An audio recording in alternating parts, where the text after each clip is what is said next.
To my channel once again. मैं हूँ moon, आपके सामने बहुत सारी ट्रेंडिंग टॉपिक्स को लेके मैं फिर से आ गई हूँ रिगार्डिंग कंटेंट राइटिंग। ये एक मिसलेनियस चैनल होने वाला है, but right now I M concentrating more on the content writers, ताकि आप सबको हेल्प हो सके। पैंडेमिक सिचुएशन में मुझे पता है कि आप सभी लोग बैठे हो कि आप कैसे वर्क फ्रॉम होम कर सकते हो, and I am giving you the way out. मैं बेसिकली कंटेंट राइटर हूँ, जैसे कि मैं पहले भी बोल चुकी हूँ, and I have been working on this for about 8 years, so the experience is definitely huge. But today I'm gonna talk about another trending 5 tips that I'm gonna give on a specific topic, ताकि आपको बहुत सारा help हो जाए, and you can feel that you can also go with the flow and you can also stand out from the crowd, and आप खुद भी एक बहुत अच्छा कंटेंट राइटर बन सकते हो if you are watching my videos. Also मैं ये भी बोलना चाहूँगी कि आप अगर मिस आउट करते हो मेरा कोई भी वीडियो, तो आप मुझे पूछ सकते हो, या फिर you can go back to my channel and you can watch all the videos. मैं स्टेप बाय स्टेप बहुत सारा टिप्स एंड ट्रिक्स देती हूँ।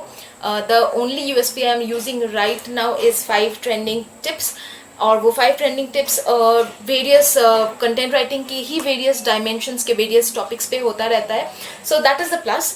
एंड ऑफ कोर्स मैं कंटेंट राइटिंग छोड़ के भी I will talk about digital marketing, but that's for later. Right now I am gonna talk about the writing styles, the 5 different writing styles. मुझे बहुत से लोगों ने ऐसे बोला है कि what is the difference of various tones that you always keep talking about। आप जो बोलते रहते हो कि हाँ, एक चीज़ बोलने में, एक ब्लॉग करने में आपको डिफरेंट राइटिंग टोन चाहिए, आपको डिफरेंट डिस्क्रिप्टिव क्वालिटी चाहिए, तो वो हम कैसे डिसाइड कर सकते हैं कि कौन सा राइटिंग स्टाइल हमको कब यूज़ करना है। So today I am gonna talk about 5 of the different writing styles, जो कि 5 ऐसे राइटिंग स्टाइल्स के बारे में जो बहुत कॉमन है, या मतलब कॉमन तो है, but then again people do make mistakes. लोगों को बहुत गलत फहमियाँ हो जाती है, कन्फ्यूजन्स हो जाते हैं। So here I am gonna give examples of all these kinds of styles, and I hope you really like that. आपको कोई भी क्वेश्चन हो, you can definitely talk to me. You can try contacting my DM manager, whose contact will be given in the description box below. You can contact directly with my website moonthemagicpen.com. Keep on listening to me, keep on bearing me. Please do subscribe and ring the notification bell on my channel. Thank you so much. So without any delay, let's get started. The first thing is narrative style of writing.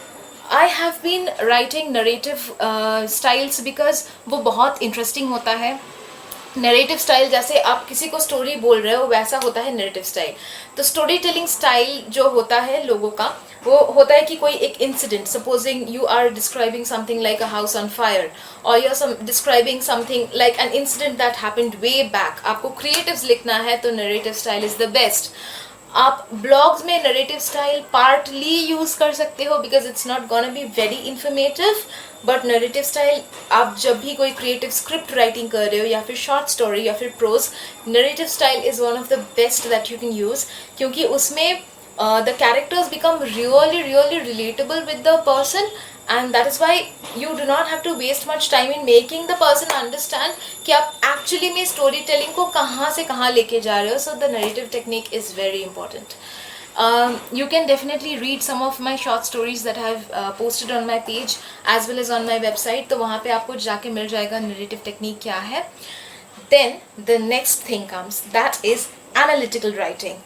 आप अगर कोई भी news reports देखोगे, you will see that it has a lot of analytical writing. As the name suggests, आपको पता चल गया होगा नाम से कि आपको इसमें बहुत सारा एनालिसिस करना पड़ता है. That's mostly because see analytical writing में जो होता है, बहुत सारे फैक्ट्स एंड फिगर्स होते हैं. You have to research a lot, एक से नहीं, बहुत सारे जगह से आपको रिसर्च ऑनलाइन ऑफलाइन करना पड़ता है. You have to go deep into the subject and understand what the subject is about before you start writing. And analytical writing में बहुत formal tone use किया जाता है, so you have to be really like professional. आप कोई casual tone नहीं use कर सकते हो इसमें. So it will be better if you use this technique in news writing as well as press release things rather than blogs and articles, because even in blogs and articles it's somewhat like persuasive, which I'll talk about later.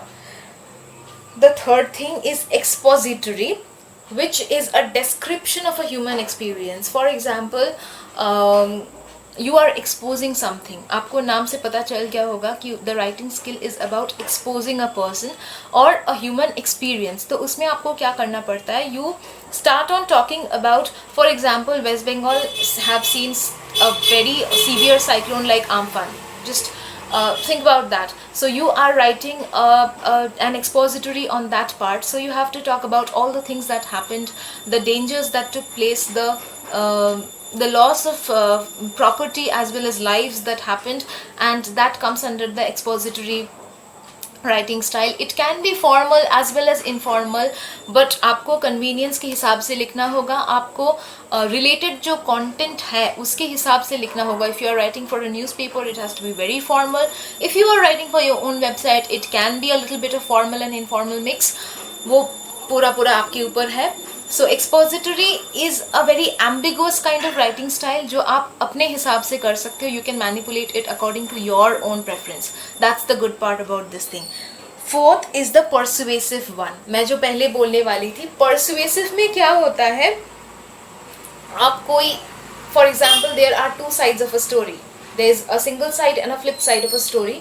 दोनों side में से आपको एक side choose करना पड़ता है. You have to start convincing the readers about the story or the side of the story which you're talking about.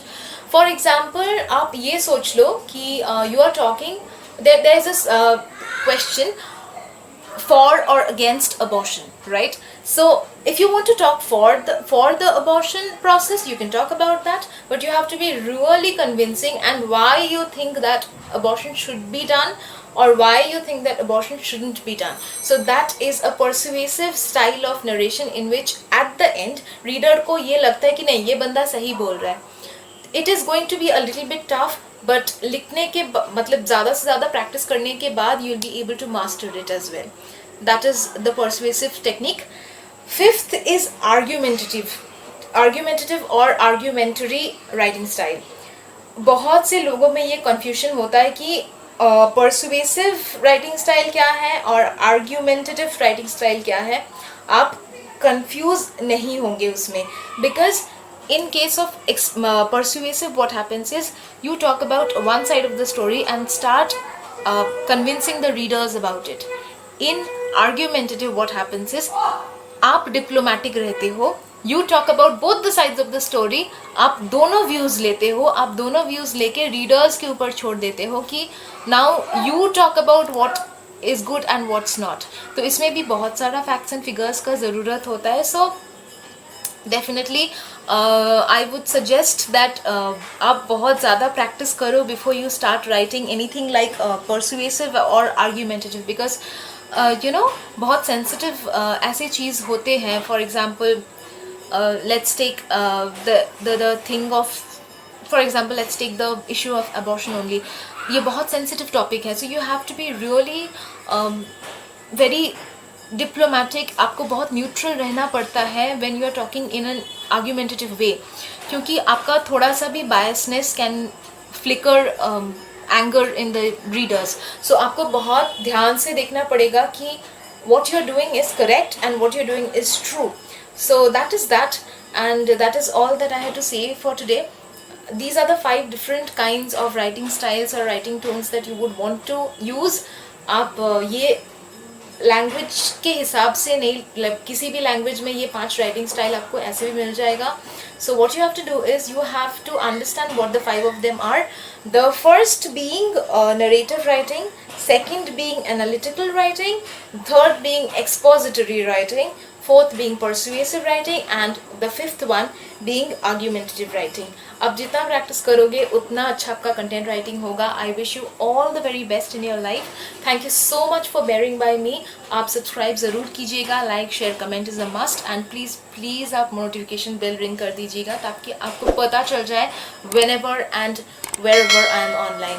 I am always by your side guys. आपको कोई भी प्रॉब्लम हो, कोई भी दिक्कत हो, you can definitely talk to me. And that's all for today. Stay tuned for more. Thank you.